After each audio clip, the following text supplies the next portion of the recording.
My friends, welcome to another episode of the Nuclear Heatwave Wrestling Podcast, brought to you by Mafia Sports Report. I, as always, am Dr. Love, and of course, right over here, needs no introduction, but I'm giving you one anyways. That's Sauce Bronson, baby. Yo, what's happening? It is going pretty good, I know we missed out last week, but sometimes you just got to take, stuff comes up. But we're back this week, and we're here to talk about some wrestling with you guys.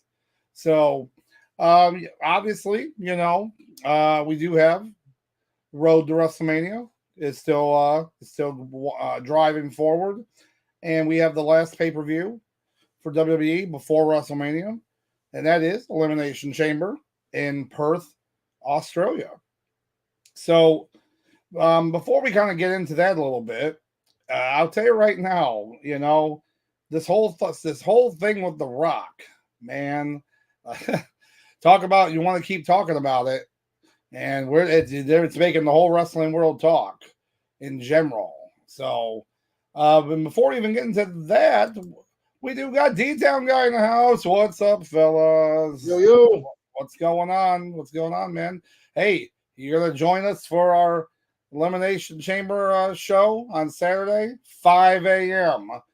5 a.m. over at Turtle Dudley's house. So at Turtle Dudley's house. I'll be catching the replay because I gotta go to work.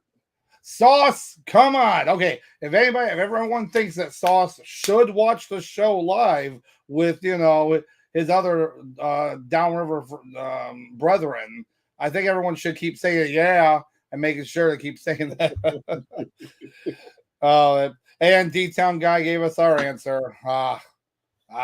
Okay, too early for master work. Okay. Yeah, I have to be at work at 7:30. Yeah, you'd be right. You'd be cutting it pretty close, actually, at that point. Well, my thing is, I understand why why they doing all these shows in different areas. And I just looked at that stadium. That's a big ass stadium. It's huge. It's massive. It's crazy for a filler pay-per-view, and I get, what they're trying to do. But at the same time, me getting up early for a filler pay-per-view, nah, for Mr. Sauce. Oh man, they're gonna be chanting for MAMI though, and we're gonna talk about that a little bit. So but let's talk about a little bit what, in a sense, last time we kind of talked to you guys, we talked about how the idea of The Rock coming back kind of like was a double-edged sword. Basically people were upset. The Rock was like taking Cody's spot. People were upset. Now Rock is fully heel now. Even showed up with the $5,000 who's that? The $5,000. What company used to say? Versace, I think. Shirt. Yep. I mean, the second I saw him walk out on that promo and with that shirt, I said, "Yes, we're getting his whole great heel work." And tell me he like a juggernaut version of Ricky Starks.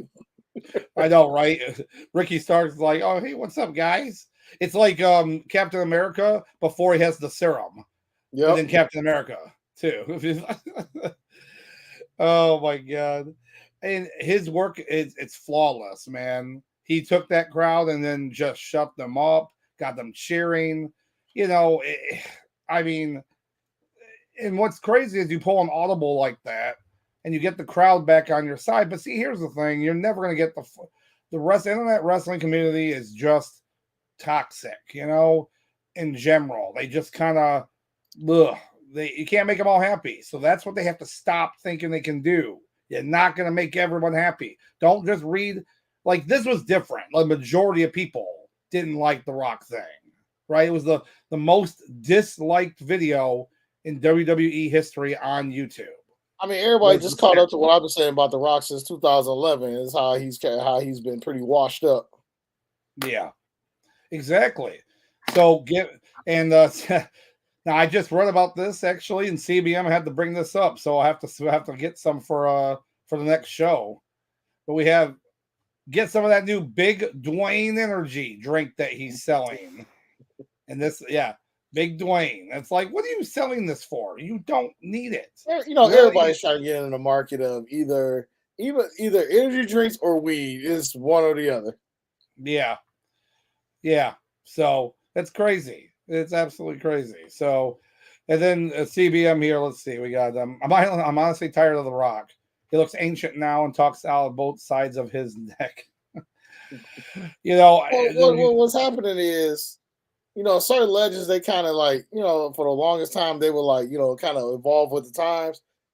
And don't get me wrong, you know, The Rock, you know, back in the day, his one liner, his shtick, a lot of it was great, but like since 2011, a lot yeah. of stuff just has an age. It's just like that old uncle who just keep coming up to the barbecue talking about his glory days in high school. And it wasn't until recently. This is probably the first time I've been excited about The Rock since he first showed back up, and he cut that promo in his at home when he was like talking about Cena. Yep.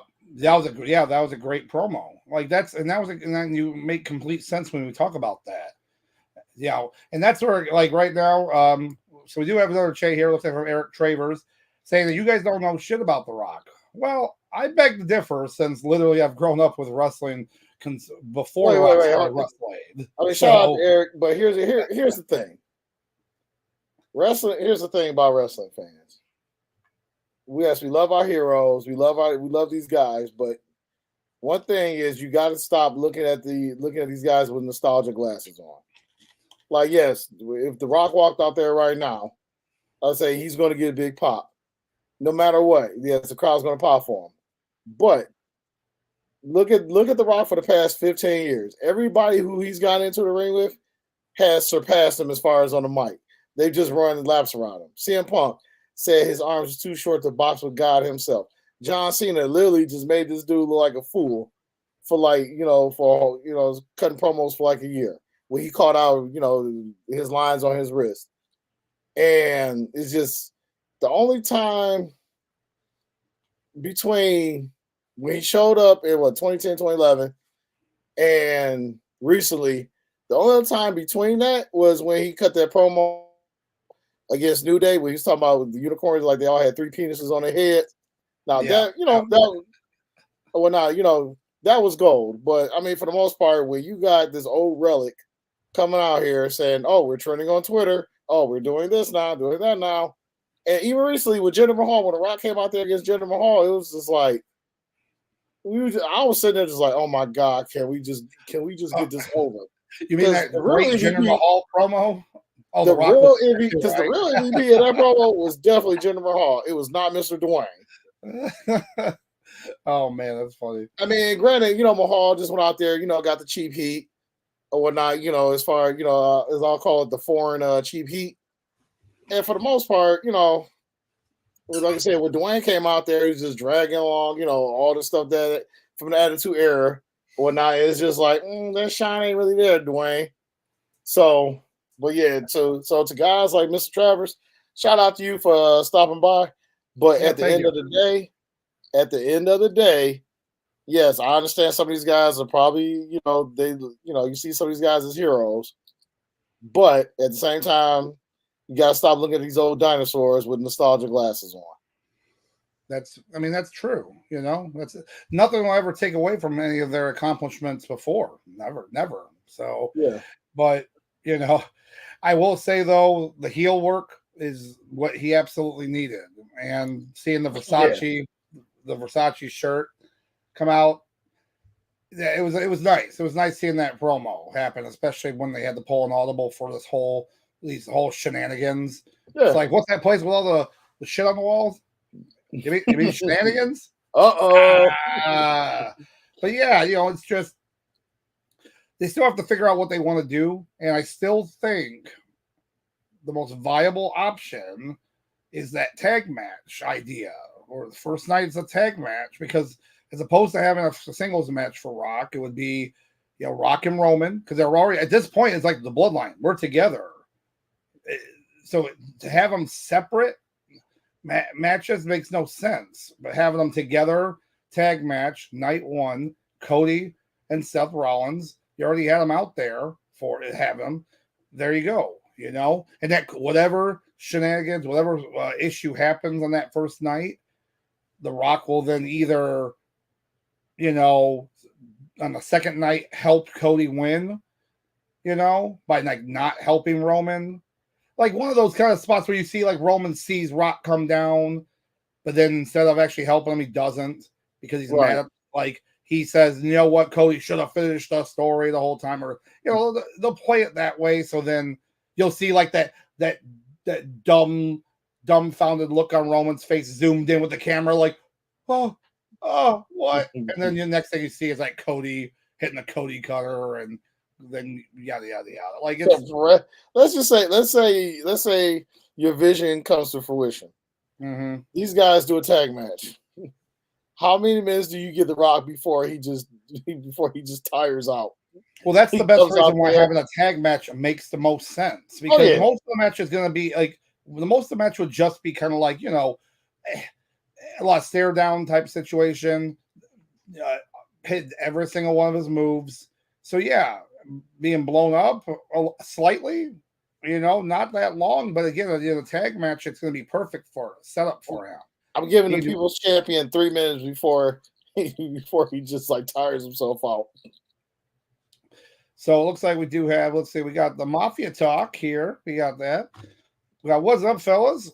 How do you guys think Jay will fall into this category? Pick and bloodline stuff. Well, Jay is definitely getting his match with Jimmy. There, last night on Monday Night Raw, Jay had a very good match with Gunther for the Intercontinental title, which he did not win because Jay interfered with one of the best ways to interfere. Did you see this? Ringing the bell when he's pinning the other guy. Oh, it was great. Oh, so, real quick, Doc. Did you? I don't know if you saw all of Raw last night, but I don't know. Maybe this is a new thing they're doing. I looked up and they were literally doing play-by-play when like Solo came in and like let's say hit the finisher on Cody, and they were like literally drawing the plays up like John Madden as far as like how it happened. What? I did not see that. I wish I was making this up. You know what? That's why I tape everything. That's literally why I tape all of it, so now I can go back and watch. Yeah, like it's at the end of the Cody match. You're gonna be like, wait, what? It's something else that happened. It's something else that happens too. I'm not gonna spoil that part for you, but yeah, when you get a chance, Doc, just watch like the last 5 minutes of that match. I will. Yeah, so in my opinion, it's going to be Jay versus Jimmy. I mean, a lot of people's opinion. They've been kind of building up for this. So they will definitely be somewhat part of the main match, Roman and Cody. I think everyone will be. Honestly, I think everyone's going to be somewhat involved. I don't know if you saw this, like someone posted a picture. It's clearly like a fan art picture, like a bloodline picture, and in the back it had Rikishi, like, but it was all the way in the back. He posted like, why the F am I in the back of this picture, like all the way in the back. So I'm just gonna make you laugh a little bit. I say because it's past your time, old man. I say let the youngins in the front. Oh man, that's funny. So what's your thoughts about Jay Sauce? With the at this point, he's got momentum. I would say he's definitely got more momentum than LA Knight's going. LA Knight is treading on ball tires right now at this point. But as far as Jay goes, once he gets done with this brother feud at Mania, he needs to jump right into another mid-card title picture. Maybe they switch him off. Maybe they switch him to SmackDown. Maybe he goes at the U.S. title if Logan somehow retains at Mania.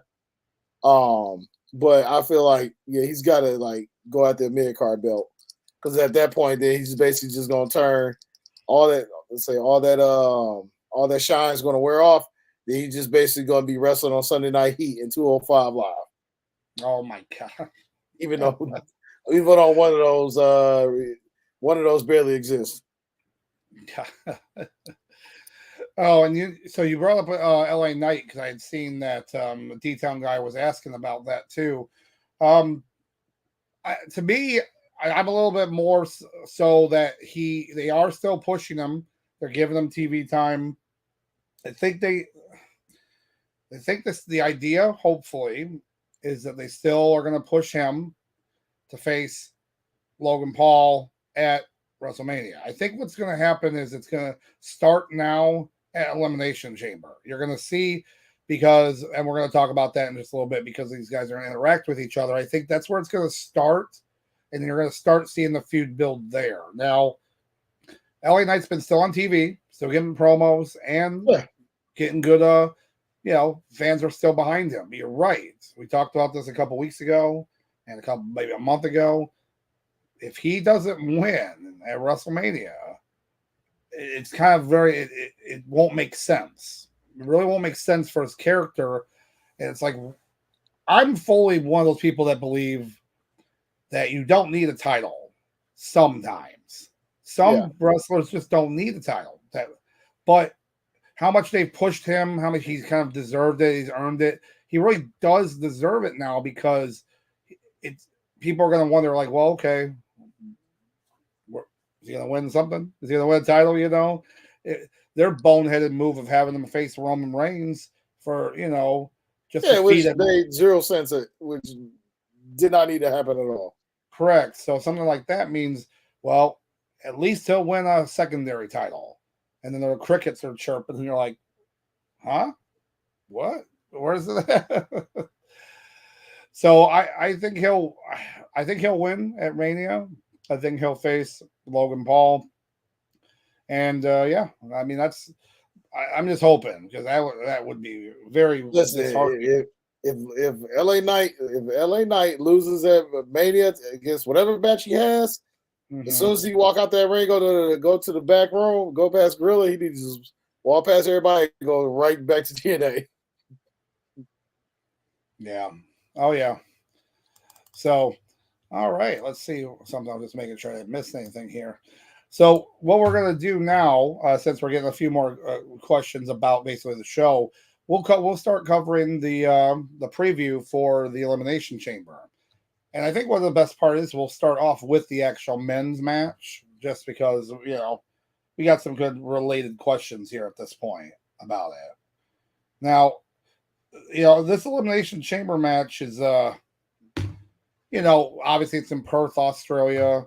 It's a big deal about Rhea Ripley, any Australian-born wrestlers, that kind of stuff. So this men's Elimination Chamber match is we got Drew McIntyre, Randy Orton, Bobby Lashley, LA Knight, Kevin Owens, and Mr. Maverick himself, Logan Paul.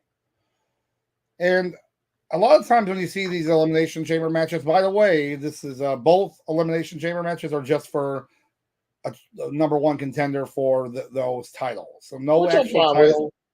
Yeah. Oh, yeah. I mean, that's kind of the idea, right? It's either for a title or it's for number one title. A chamber match without something at stake is just kind of pointless. Yep. I'd agree with that. So with this match, it's one of those matches that pretty much feels like everyone knows who's going to win. But they could do a swerve. You never know, honestly. So D-Town guy brought up, what about Randy Orton? Well, if they had went with Sauce's idea already before back at Royal Rumble, we wouldn't have this problem again. No one listens to me. It's okay. It's yeah, you know what? They didn't reach. The algorithm didn't reach far enough, Sauce, apparently. But Orton, yeah, I don't know. He's not gonna win the Elimination Chamber. Though I am curious of what Orton's WrestleMania plans are gonna be. Especially with the injury, with CM Punk being injured, that really put a whole wrench into everything, match wise. I really don't know what they're gonna do with him because he's not gonna win. He'll probably be like, he'll start the match. I feel like he'll start the match. I don't know about you because you have the 4 in the pods and the 2 start. I think he'll actually start it. I don't know. I think he, I don't know why in my head I think he's going to start it, but I think maybe him and Kevin Owens are going to start the match. I don't know. But I mean, what do you think? Like Randy Orton, like what do you think? Like his trajectory looks like from now till Mania, with Elimination Chamber in mind. As far as Orton goes, I don't know. He's probably gonna. I can see him at Mania wrestling against somebody who needs a win more than him. At this point right now, Orton is a babyface. He's been babyface since November. He'll probably will he go into Mania as a babyface? Well, considering this match. I don't know. I'm gonna be honest with you, because I'm looking at like all the guys in this match, and at least three out of 6, you have a general idea of where they're going afterwards. But like for example, I think at this point everybody feels like Drew's winning it. Logan Paul, LA Knight, they'll start setting up. If they're smart, they'll use this match to set up a program at Mania. Bobby Lashley will just fall back in obscurity with the Street Profits. Kevin Owens will just fall back in obscurity of whatever he's supposed to do next. So I'm actually kind of stumped, because I mean, at this point, if you want to put on a banger match, it's got to be Orton versus. It's got to be Orton versus somebody who's teetering between main card and upper card. So as far as Mania goes, and it's a match that obviously Orton doesn't need to win, but he could be the show. But he could be the show stealer for the night. Do you know it'll be a big one right there? But he already signed on SmackDown, but it could have been him and Braun Breaker. Yeah. Now, how big a win that would have been for Breaker at WrestleMania if he beat him, and Orton would gladly take the loss to him, to help elevate him. So at that point, Orton, he'll have to go back into heel Orton mode, which I don't mind. At least his promos is less annoying that way. D-Town guy had an idea. Who's talking about about Karrion Kross? Especially Kross on SmackDown now. He is. Yep. So that's kind of the problem I guess we're having here, But I look at Orton like as a guy who can be at either show. He's like, look, I can do other, like, I've been here long. I'm good. I was here for the first draft. Thank you very much. I feel like if you're here for the first draft, you can go anywhere you want. Yeah. I mean, or you just do like a cross brand match. So at the point, then Karrion Kross would be a huge, it would be huge for Kross as far as going over on Orton. Yeah, I could see that, especially with the promos he's been doing recently. I think it would work pretty well in his advantage for that. Mm-hmm. Right after Elimination Chamber, you're going to start seeing these start building here, and I think either one of those would work. So it really depends on what they want to do on it when it comes to Orton. Now, it's funny we're talking about Bobby Lashley going back to obscurity. I mean, apparently they have been pushing him with the Street Profits. But did you see who else was apparently with them or something? Oh yeah, Flop Doll's old girl. Yeah, B-Fab. I'm like, she's still there. She's still with the company. What? Oh, yep. And this is funny because we were just talking about him. We were talking about, or I might have been talking to someone else. I don't know. But apparently, they are now teaming Cedric Alexander, I believe, and Ashante Adonis. The other Hit Row member. Yeah. So I didn't know that they were doing that. So it's like, oh, okay. So now the Hit Row is gone, Sauce. Without I don't know how I'm gonna sleep at. I don't know how I'm gonna sleep at night. I'll tell you right now. I know. It's still funny, but I'm watching TNA now, and Mr. AJ Francis, or Top Dollar. He's in TNA now. He's actually doing some gold stuff there. he's because his name's AJ Francis, but he's like pretending he's like AJ Styles. He's got like the hoodie and all this stuff. And I'm like, oh my god! But he's doing a feud right now with Joe Hendry. If you don't know anything about Joe Hendry, literally just like type him in YouTube, look up some of his promos and stuff. It's bizarrely weird that it's got over, but his promos against Top Dollar are so funny. At one point, there's all the way to the ring, and it's like a big doll of him with his face glued on it, and him just throwing him against the ropes, and then just smacking the ropes and flying over them over and over again. And it's like Omega did with the blow up doll. Yeah. And if you think about it, this wouldn't have got popular if he didn't have this botch, basically. Like, that's all it was based off of.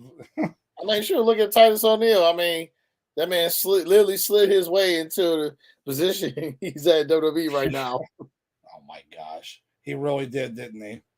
And D-Town guy, he obviously is a huge Hit Row fan. Really, but jobbers. You know what? I thought you told me Hit Row was your favorite tag team. D-Town guy. I guess I was mistaken. But yeah, I don't know what they're doing Lashley. Like, do they not want to pull the trigger on getting these guys either dominant heels, or I don't know what to do with my hands here. That's what I'm saying. It worked. Lashley, we know Lashley worked good as both a heel and a face. Better as a heel. Better as a heel. Like, as a face, I don't need to hear him talk. Well, that's it, because he always had that smiling Bobby Lashley problem, which now is a smiling Raquel Rodriguez problem. But that's I saw that when that music hit, I said, "Oh, my baby's back," and then she had that smile. I was like, "Damn it!" I know, right? Maybe they'll change. Maybe they'll change at the chamber. But at this point, her turning heel is like Roman losing the belt. At this point, I believe it when I see it. I know. D-Town guys just had a pretty good idea here. Let's see what. So D-Town guys, they'll be pushed more towards the summer. I could see Bobby versus The Rock. Oh my God, no! You think The Rock really gonna waste his time? But I say booking a program with Bobby no. I don't think. Yeah, I just don't think he's going to be here long term at all. Not even short term. I think if Rock has anything left, he'll wrestle at SummerSlam. Most likely, I think that would make the most sense. But that's about it. I don't see him. And even then, it's like the first 3 minutes, gold. Then the last 12 minutes is just watching this rundown dinosaur just slogging around the ring while the other guy has to carry the rest of the match. I'm good. Unless it's against Roman, and then at that point they can kind of work off each other. But yeah. All right. So now that we have said with these guys, now we talked a little bit about Logan Paul. Obviously, Logan Paul, not his time for this. He's already U.S. champion. His destiny at this point is definitely going towards WrestleMania, defending that belt, which I'm going to be happy because you just don't see the belt defended all the time, So being at this point, there's no excuse to have all the belts defended when there's 2 nights. Let's just put it that way. So that's a big thing. But obviously, there's something going to happen in this match, whether you're going to see him get eliminated and by LA Knight, and then that starts it. That starts the feud with them, or vice versa. You're going to see him eliminate him. It's always kind of a shit show, right? There's always the spot in the Elimination Chamber where everyone hits a finisher or a signature move, and someone gets pinned out of that whole mess, and then it kind of sits there and waits for a bit or whatever. And so Logan Paul kind of like, nah, he's just there. And my boy Kevin Owens, hey, I've already talked. You guys know how much I like him. Unfortunately, it's not his time either. And I don't know if he's ever going to get pushed again. It seemed perfect for the world title, but there's other people that do deserve it more, and that goes to our point where we have Drew McIntyre. The big rumor was that Drew McIntyre re-signed. I don't know. Did you see those the rumors about that, Sauce? So again, this is the internet. This is dirt sheets. So take them with a big grain of salt. And I mean rock salt, actually, at this point. But yeah, I don't know if that's the plan, if he actually re-signed. If he did, I'm glad. WWE really needs to keep him, for sure. And, he probably saw the writing on it, too. He saw the writing on it, like, look, what are you going to do for me? Especially with all the stuff going on in TNA now. Like, even if he thought about going to TNA, where he was before, after he left the first time. It'll be huge for them. It would be. But there's something about that I'm going to talk about right now before we get into the rest of this match.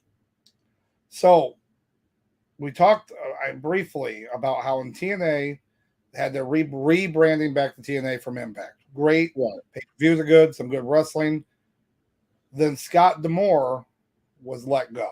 Scott D'Amore was the integral part of TNA. Like, basically, without him, this was not going to happen. He's let go from the company, fired. So everyone's like, what's going on? So Anthem, the company that owns TNA, in a sense, it started coming out that Scott D'Amore, there was stuff that he didn't want to do, the Anthem wanted to do, they ended up not doing it. And then he wanted to buy them. Scott D'Amore wanted to buy TNA from them. Anthem refused, and then basically put an ultimatum on him, and he ended up saying, no, I'm gone. So they let him go. Now, flash forward to this past couple days, social media, numerous wrestlers for TNA, put one thing on their tweeted one thing, an hourglass. Just an hourglass. And you're talking about Jordan Grace, you're talking about Josh Alexander, you're talking about Chris Bay, several other TNA talent, hourglass. So what is that in your head? What do you think an hourglass means? Oh, they count on today, so their contract is up and they leave. So guess what happened today? Josh Alexander, and this was posted to their TNA page. It said TNA has exercised their right to re-sign Josh Alexander for a 1-year extension. They wrote it as he re-signed for 1 year. Sauce, you know very well that wording does not mean that Josh Alexander sat there and said, "Oh, I re-signed for a year." It's what the old fart used to do over in Connecticut. You would have certain wrestlers when their contract was up. Vince would just add a couple more years onto their contract so they wouldn't go nowhere. Yep. Yeah, it's just something that they do. Yep. So TNA announced that today, and I said, really, that's very convenient. They announced that a day after he posted that tweet about the hourglass. So they're looking and worrying to death about a mass exodus of people, talent. We already knew, like, Jordan Grace, she's gone. Like, she's coming to WWE, no question. Like, that was when she loses her title, then she's going to come to WWE for sure. But all they got to do is they just got to study. They just have to study Andrade, and just that way they can learn how to get let go from a company as quick as possible. I know. Or Phil, they can just study how that worked out for Phil in AEW. That's all you got to do. Well, hold on. Let's go bring in. Let's bring in Jack Perry from New Japan because he's not doing anything there, and then we'll have him help us get people. Yeah. Oh my gosh. So overall, you have the men's Elimination Chamber match. McIntyre's winning. I'm pretty sure you believe the same thing, right? Yeah, let's prove otherwise. It makes the most sense. Makes the most sense booking. Have McIntyre. He's going to face Seth and hopefully go over on him. Let him get his WrestleMania moment. You know, it's not for the WWE title, but it is still for the world title, so that's good. I think that's going to be good for him, and yeah, he'll get his moment there. So, okay, let's see what we have here. Oh, where are you going? There you go. So then we have another match here, which kind of, this is definitely another match where it's like put on here because it's in Australia, but I think it's good. This could be the match of the night. Is the tag team match, Judgment Day, Finn Balor and Damian Priest versus the New Catch Republic of Pete Dunne, no more Butch, Pete Dunne, and Tyler Bate for the undisputed tag team titles. So yeah, I'll tell you right now, these guys in their NXT UK, just watch anything these guys did in NXT UK. It was some gold stuff there. So good. Some good stuff. And, you know, see, I'm still mad, though. We still have, I guess, undisputed titles, right? We need the separate tag team titles. We have plenty of tag teams, you know, and I think it would be better for that. But I don't know. What's your opinion on that? Oh, I mean, you know, we've been beating this dead horse since Mania 39. As far as the match, well, as far as the tag belts, you know, it is what it is. But as far as the match, this definitely got the potential to really be the match of the night. Granted, yes, the crowd, you know, is as far as for Rhea, we'll get to later. You know, the crowd's gonna make that definitely the match of the night. But this right here, as far as you know, the marks, the smart wrestling fans, this is the match of the night for them. So with these two, all I got to say is, give me 18 minutes, tear the house down, and then I got Judgment Day going over. All right. Yeah, especially with all the other shenanigans with everyone else going on with them interfering or whatever else. If R-Truth comes out, he better, just to give me some fun stuff with it. But yeah, I wish they would give the belts to Pete Dunne and Tyler Bate.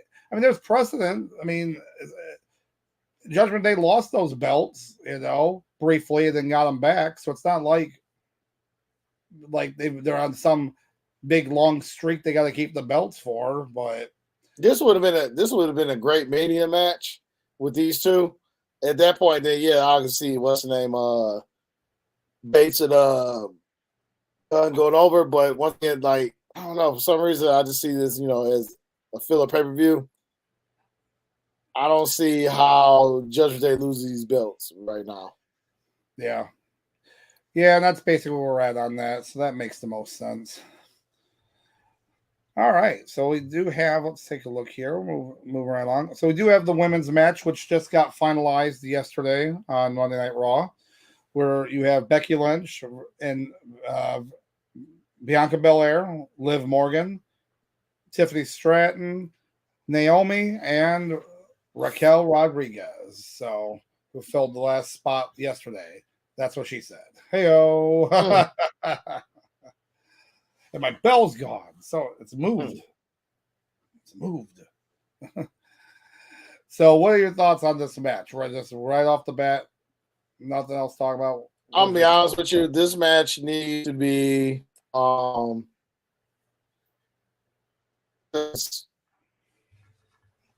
see the man. Well, if I'm looking wise, you know, as far as this match goes, I see it being a decent match. I think a lot of people are just gonna be really watching this to see. I think there's two people to look out for in this match. Of course, Tiffany Stratton and Naomi. Those are the two biggest people to like keep your eyes on as far as this match goes. As far as Liv Morgan, yeah, she'll be there. You know, as far as you got the generals like Becky Lynch and Bianca in there doing their thing.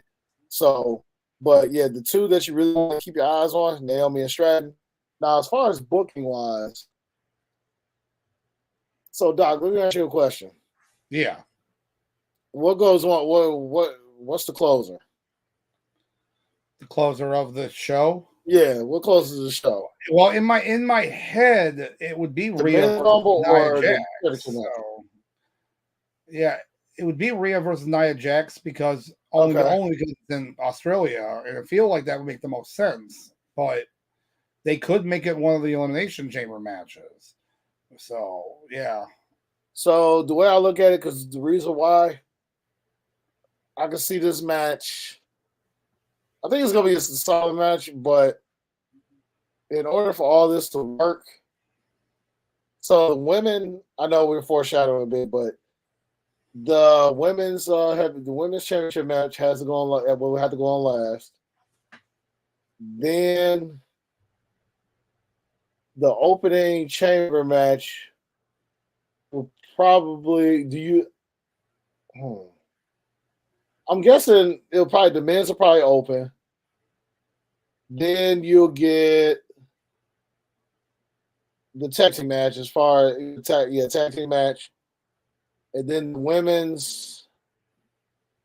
No, actually, I take it back. Women's go. Okay, so women's go first. Because remember, whoever wins this is basically facing Rhea at Mania. So this will have to go on first. So that way they can like have a showdown, whatever. Whoever wins this match. Yeah, that's exactly what they're gonna do. So this match had to go on first. Then the title matches, the spot in between, and then the men's will have to. The men's will have to go there and then to the championship match. So this match will probably have to be the opener. And yeah, but just to reiterate what I said a few minutes ago, I think this will be a pretty solid match. Tiffany Stratton and Naomi's ones to look out for. Now, who's going to win this match? I'm gonna be honest with you. I see Becky Lynch winning only because she's got stuff going on with Nia Jax. So somehow they're going to turn, like Rhea retain, and somehow this is going to end up being a triple threat. I would be surprised if it's a triple threat match at Mania. We have Lynch versus Nia Jax versus Rhea. Okay, all right. Yeah, I can see that. I guess it really just depends on how that main event goes with, I should say, the Rhea Nia Jax match. Because if she loses, it's not going to be like, oh well, I'm done. She still wants revenge. Detail guy. Yeah, don't forget the Grayson Waller interview. Yeah, well, yeah, I did see that. I just had the matches down and whatnot, but yeah, come on, Grayson Waller. It just, what's funny is I'm always a sucker for all the wrestlers that used to do these promos, whether it was Jericho, Edge, Miz. Like they all did the same promo, the same like little promo and whatnot. Basically the interview TV show shtick. Yeah, hey, it worked though. It always most of the time it worked. So I still love the highlight reel with Jericho, the Jeritron 5000 whatnot. So and yeah, thank you. He's got Cody and Seth because they got to make sure they're on the show. But going back to that women's elimination chamber, yeah, I think the ideas are really pushing for Becky Lynch to get her back in that title picture with her but I don't know. Don't be surprised if they push Tiffany Stratton, they might even, because they're really high on her right now. And I mean, you push her just to get fed to Rhea at 40. I don't see her going over on Rhea. Yeah, and I know that's the kind of the problem we're at, because how it's most likely going to happen, this is always different, is Rhea's going to lose by some like submission. And the only person I see can do that would be Becky Lynch with like the disarmer, like some kind of reversal into that to make her tap. Because you're not size wise, she's not beating her with raw strength at that point. You got to be a little bit more realistic that way. You have to be more realistic. My God, I don't have my bell. It's gone. It's disappeared. It's disappeared, man. Oh, that was good. That was good. I like it. Uh, um, yeah. So I think Becky Lynch makes the most sense. Now, I don't know if you read this. This came out apparently this past week. Originally, the original plan was that Jade Cargill was supposed to be in the Elimination Chamber. We even talked about it briefly a couple weeks ago, but they pulled her from it. And again, the reasons that were pulled make sense to me. So apparently, the reasons that she was pulled from it is because they didn't want her first loss, even though it wasn't a singles loss, to be just in the chamber match, a match that she wasn't going to win most likely anyways. So, because that's not the feud they really have her building for. So is Cargill? So basically, she's getting the Fandango debut then, which is you debut at Mania. Is that what they're doing with her now? It looks like it. It looks like they're probably going to do that now. We're going to get the Hogan re-debut, where she's going to be in a tag match before Mania. Where Hogan had that tag match before WrestleMania X8. So I don't know. That'd be kind of weak. A tag match, the debut of the tag match. That'd be kind of weak, especially on a Raw and SmackDown. Oh yeah, I know. I'm just saying that's the only way you're getting her in the ring before WrestleMania. Hogan made sense only because fans are salivating to see whether this man still got it. As far as WWE ring, even though this man literally wrestled like a year prior to all that, year and a half prior to all that stuff going down.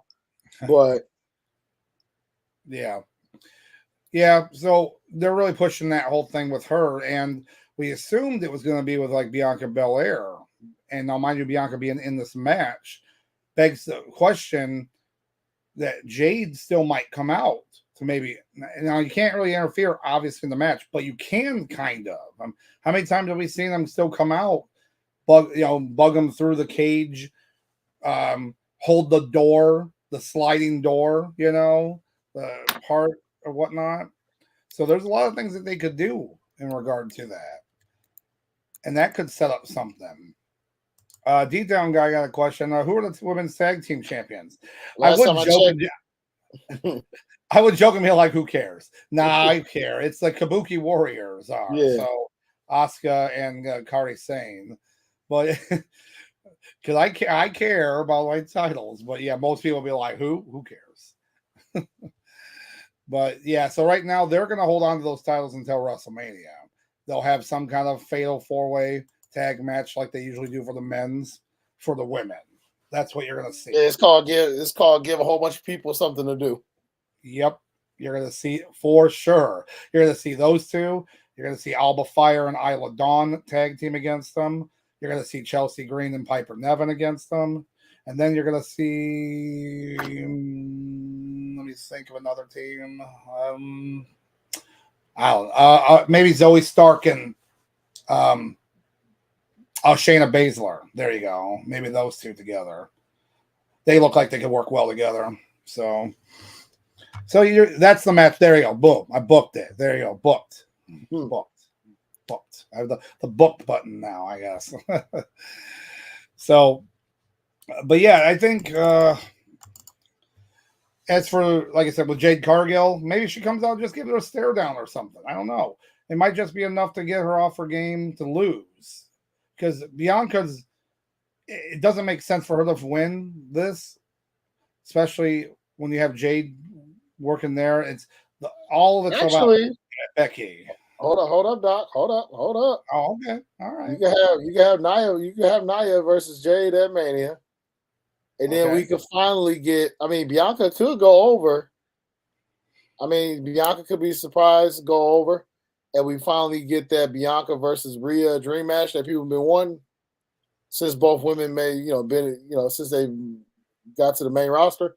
Because if I remember correctly, I don't think those two women have I don't think they've locked horns since NXT. I could be mistaken. Which two women? Rhea and Bianca. Oh, gotcha. Yeah, I mean, I don't think they've ever not on TV, WWE TV. Yeah, I mean NXT they definitely they tore the house down, but Okay, I so mean, you know, okay, I'd buy that for $1. Okay, I see what you're because saying. people like ever since Bianca won the Rumble, like when she won her first Rumble, like they've been, you know, as far as her getting her first win in Mania, like people been wanting to see Bianca and Rhea. They've been really wanting to see them two on the big stage. Yeah. Okay. All right, I can see that. You know, So it's so funny. right now, I'm gonna say, I'm gonna say, you know what? Give me Bianca. Give me Bianca going over. Oh I get the boy. match. You know, give her. You know, she's basically the new John Cena now. So might as you know just put her. You know, in the title picture at Mania, and then give me Cargill as far as versus Nia, and then and in my dream booking, I will have Raquel turn heel and beat the dog snot out of Becky Lynch, and then give them two something to do at Mania. There you go. Okay. Yeah, she really needs to be like a full just heel. Let's Yeah, she basically just dominant. needs to be a female Strowman. Yeah, that's. I mean, be. I think they're not together anymore, but they were dating for a while too. Yeah, Those two. So there you go. It makes sense. I mean, she's dominant in the ring, the size, everything. All just don't be that. You know, I got to show my back, my scapula. Here, show my scapulas. You know, it's like why? Why? It's like there you go. But just make her a heel, make it work. Yeah, that's a good way to put it right there, especially against Becky Lynch. It gets her riled up. All right, so I'm still gonna say Becky Lynch is gonna win it, but your scenario does definitely holds weight, especially when it comes to Bianca Belair setting up for that. Now at that point, Jade Cargill wouldn't have anything for WrestleMania except for, like you said, Nia Jax or something like, because of the Royal Rumble, the feud that started from the Royal Rumble. So it's a little bit of a weak match only because there's nothing on the line. It would have to be kind of more of I hate saying a squash match, but it would have to be something like that.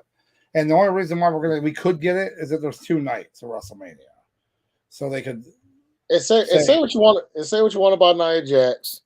I would defend her to the end of the days, and yeah, she's definitely her last 6 months was definitely rough in her first run. But Nia Jax, I would give Nia Jax enough credit where she can like if her, as far as Cargill's being like her first big match, true match. I would give Nia Jax enough credit where she can carry an 8-minute match. She can go in there and do what she's supposed to do as a veteran, go in there and carry Cargill, and then have Cargill go say, okay, all right, oh yeah, I got you. Yeah, she can make a good match, good storyline for a match too. I'm all about that. So I know. So what you're saying? Naomi doesn't have a chance in the match, huh? No. So you're like, come here. I'll take care of you. I'll take care of you. I'm so sorry. Oh no. Oh no. The only person I'm taking care of is my baby Nia Jax. After she gets that defeat, from Rhea, like, come here, baby. We gonna sit on that plane back to America. We're gonna talk about it. We're gonna talk about it, baby. How you screwed up. And so what? Liv Morgan, her return is gonna be she's just there to put at this. I mean, with Liv Morgan, I mean, considering her whole weed case, at this point she probably after this she'll probably just start putting people over, pay some dues or whatnot. She's basically just there to just take up space right now as far as this match goes. All right. Yeah, and I feel a little disappointed about that. Like, she was never one of my favorite women's wrestlers, but yeah. I did she did learn and kept working at it after the whole Riot Squad thing broke up, and then she kept evolving her character and her wrestling ability. So I did appreciate that a lot. and the fans really got into her, and she connected well with them. So that was a good sign. It was just she just didn't look as champion. Yeah, she sucked. Her reign sucked. Yeah, that was the problem. It just when you don't get pushed the right way as champion, then it's a lot of the time it's not your fault because it's just how you're booked. And we already know for sure the match she had with Shayna Baszler was the one. That was yeah, we don't need to go back down there. We don't need to go back down there, but we don't need to. Especially as we get ready to come to a close. So we don't need to open up that wound. We don't need to open up that wound again. So it's going forward. Do you see maybe them putting her with another chick for a tag team, like the thrown together tag team, or they're going to keep her just singles wrestling? I say just keep her singles right now because just have her just for the next couple months, get herself out of the doghouse. Just have her just go in there and put people over. I mean, just put others over. Or not, she still had. And I feel like Liv Morgan could lose. She could go on the MVP run and lose every match between now and the end of 2024.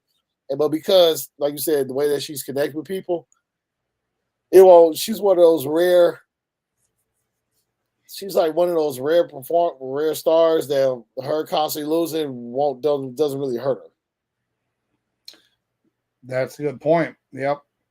And Detail Guy said, put her back with Raquel. Lily on her back. No. Lily on her back. Back. It's like, wait a minute, on her back? Yeah, I know, right?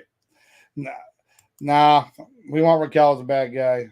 So that's not going to work for Liv unless Liv turns into something to heel. They never fully went with that whole, sadomasochistic gimmick that she was going to go with or whatever after she lost to Ronda Rousey when she lost the title to her.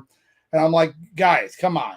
It could have been like a subtle gimmick, but it would have worked, I mean, basically would have been Alexa Bliss, cut out Alexa Bliss part 2. But I mean, I kind of looked at it like it would have been more like Daphne back in WCW or like Rosemary in TNA, like more crazy. I'm trying to think of someone in WWE that had like the crazy, Victoria when she first started her crazy gimmick. That's what it would have been kind of. Yeah, that reminded me of. Yep. So, but yeah, no, literally on her back as she's walking like a Sherpa. Like, okay, hey guys, hey, got my. Who's that? That's it's my will to live. I don't have the bell. I forgot why I make puns and I forget I don't have the bell. It's gone. The one night you can't find your bell. I know, can't find it. It's okay. I'll find it eventually. So now we're gonna go into that main event, which obviously there's not much else to talk about. But I will say one thing for this podcast. I wanted to. Didn't have much time because we all work full-time jobs, we do all this stuff, and I wanted a picture, and I was trying to find a lot of reference pictures, but I wanted a picture that had 6 different versions of Rhea Ripley, and that was gonna be like the Elimination Chamber, because there's 6 people in the Elimination Chamber, and I was trying to find the evolution of her, because there's a lot of pictures. Obviously, if you're a wrestling fan, Rhea Ripley used to basically look like Charlotte Flair, literally almost a carbon copy of her when she first started wrestling. And it would just been fun to see like 6 different versions of how her character progressed until now. So yeah, I was like messing around. I couldn't find too much stuff, but we got a couple, and the thumbnail does look good. But we got a homecoming here. This crowd is gonna lose their minds for her, and not all the Vegemite in the country won't tell how much Australia is gonna lose their mind, and they've been salivating for a pay-per-view for a long time, so there you go, that's a good one, there you go. So, and what's crazy about this is still old too as well. like this right now, it's still a little old because even the last version of her is still a couple years old because she still hadn't went to the full black hair yet. But it's yeah, it was Gotta make one of it those. work. Oh no, I mean no, you did a good job. Thanks, Sauce. So yeah, it was one of those things where she came in wrestling. I mean, look at that first picture. I mean, look what the heck, man. They knew something. They're like, man, she's got something there. Yeah, I bet. But you need a gimmick. You need something to make you stand out. And then she started with in her NXT run, and then it was kind of moved on from there. So, but yeah, her NXT run there. That's when she lost against Charlotte Flair. And then when she still had the blonde hair, that's what's so crazy about it. She still, but yeah, it's a good thing, and she's made it work for sure. So that crowd's gonna lose their mind, absolutely lose their mind, and I'm curious what she's gonna wear. Like she's gonna have some kind of crazy outfit, probably some kind of over the top outfit, probably, or Would it be? I don't know. Will it be Australian related? Oh, yeah, it's a good point. Yeah, I think so. I think part of it will be. I think she'll either have on the back, she'll have maybe the flag on the back or something, or it's not going to be as crazy as like Zelina Vega with her outfit, which was very cool too when they had the show there in Cuba, well, not Cuba, but Puerto Rico. But so yeah, that was really cool. That was kind of neat. Because I would say, Rhea, like she does the whole dark, punk rock chick thing, but in COVID Mania, she literally dressed up as she basically dressed up as Vegeta. She did, yeah. For that match. So, like, interesting, like you said, she could do something Australia related, maybe come out with like a punk jean jacket or something on. That'd be cool. Well, I was just saying, what are the chances it could be something Australian related, but a punk rock twist to it? It could be, yeah. Kind of, yeah. I'm all about it, and that's what we're gonna see. We're gonna see that. And then you're gonna have Nia Jax. They're gonna call it the immovable object. Any other kind of variations on those terms. But at the end of the day, the match is going to be what? A 12-minute match, maybe? And no, get them girls 16 minutes. Okay. All right. So I say it'll be 12 and a half, and you say 16. Okay. All right. And Rhea obviously going over. But like you said, it makes now the most sense to have the women's chamber open. So now you have a stare down with the winner of the chamber. And that's what ends the show. Is you're going to have that kind of stare down. And because guess what's going to be there? Oh, the WrestleMania sign's going to be over there because they can't go home without it. So they're going to be like, oh, there it is. Picture WrestleMania right here, ladies and gentlemen. Right here. So we're just right there. Right. So that's what's going to happen. Yeah. And then the show will end with whoever the winner is of that. There you go. It's like book it, baby. So with only 4 matches, the chamber matches alone are take 45 minutes plus to even get out to do those matches. So it's kind of like Royal Rumble, it's the same kind of thing. No, it's just now everything has to start. The wheels start turning with your Logan Paul, with your LA Knight, with McIntyre, with Seth and Cody, with whatever's going to happen during their promo. Hell, during that promo with Grayson Waller, you might even get more of a hint towards that tag match possible match against Roman and Rock in that little interview. So, hell, The Rock might even show up in that interview. He might show up and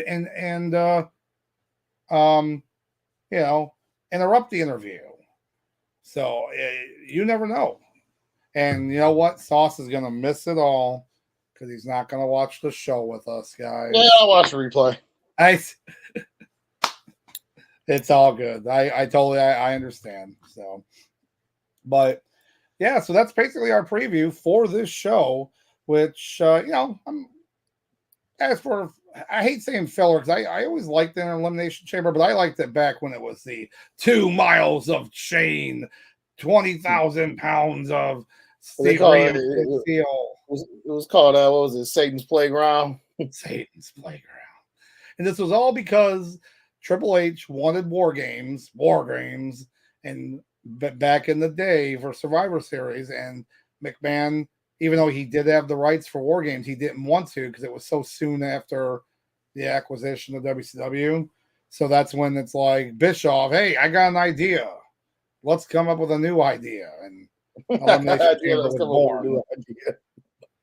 Well, I just like the old one, man. I like, I had the metal on the outside, like it fit on the outside, like you had the cage, the grates on the outside. So if you did a back body drop on it hurt.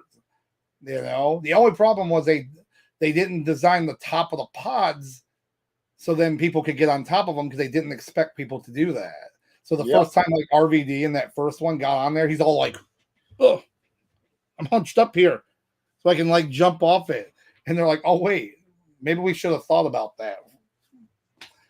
And now actually, before we get on to the heat of the week, on one of the videos I saw on like YouTube or one of the short video, social medias, it was like a toy one, like action figure, stuff like that. Someone had the boxed Elimination Chamber toy. It's like this big. Yeah. And the guy was taking it apart, but it was cool, man. I mean, if I collected wrestling toys, that would have been a prized possession right there. Because it was massive. And I don't even remember seeing that at stores, but yeah, that's pretty cool. It's pretty cool. But as for we're gonna kind of wind it down here. And we do have, of course, which we always do every week, we do our heat of the week. So Sauce. Why don't you hit us with the heat of the week this week for you? My heat of the week is Triple H for somehow still trying to hold this all together until April 7th. I don't know whose call it was for The Rock, as far as for The Rock to go heel. I don't know if it was Heyman's or whoever. But once again, shout out to Triple H because right now he's just trying to turn water into wine. He's trying to, at this moment he took it's almost like he took chicken, in the chicken salad. So right now my heat of the week is him for trying to figure this all out, put it all together. All right. I like it. That's a good one right there. So I'm going to go with, let's see, what am I going to go with? I'm going to go with, this is an extension, but it's mainly because we're already seeing the differences and stuff right now, slightly, and some not so slightly. I'm going to go with TKO in general, the whole company TKO, because we've already started seeing the differences, the promo, the Las Vegas promo. I say the promo, but the kickoff, WrestleMania kickoff, very kind of like UFC-esque, very kind of. But now you've got UFC fighters on Raw calling out other UFC fighters. You had Chandler on Raw calling out Conor McGregor on Monday Night Raw. It was very weird. It was like, is he here? No. Okay. What? So, you know what I mean? Like it's so bizarre because you do see like this last Saturday they had UFC fight and like Montez Ford and Bianca were in the crowd. They showed them there and everything. Now, would they have been there if they weren't owned by the same company? Maybe. There's a lot of wrestlers that like UFC. Wrote a TV show. But that's definitely the promotion of that show, and also the TKO brand. But seeing the Chandler on Raw, because I see him like, that's what's going on here. And then he's calling out McGregor. And I'm like, because how many times people joked about McGregor going to WWE over the past few years, right? So when I saw that, I'm like, so is he coming to WWE or is he going to UFC? And they're like, what's a UFC fighter? So it's like UFC. I go, oh, okay. Seems odd, but cross promotion, baby. Let's go. Anything for a good gold cross promotion. So, but yeah, so that's what I'm going to go with. And TKO, it works. If they continue doing it down this path, it's gonna work well. So we'll just have to wait and see on that. But yeah, that's pretty much all I've got. So I don't know if you had anything else, Mr. Saucy. Oh, I'm good. Take us home. Okay, no problem, no problem. Well, guys, thank you. We always love all the chats here. The new, the old. We love talking to you guys about wrestling. We don't know everything about wrestling. Nobody does, but we like talking about it. So definitely join us next week. Next week we'll have the kind of talk about the post show for this Elimination Chamber, and then of course what other craziness that's going to happen with either The Rock, Cody, Seth, or just wrestling in general. But on that note, I of course am Dr. Love, and I can't do this without him. But that's Sauce Bronson right over there, right? Bam, right there. Oh yeah, for sure, guys. And on that note, y'all be happy, y'all be healthy, y'all be safe. Most importantly, be good.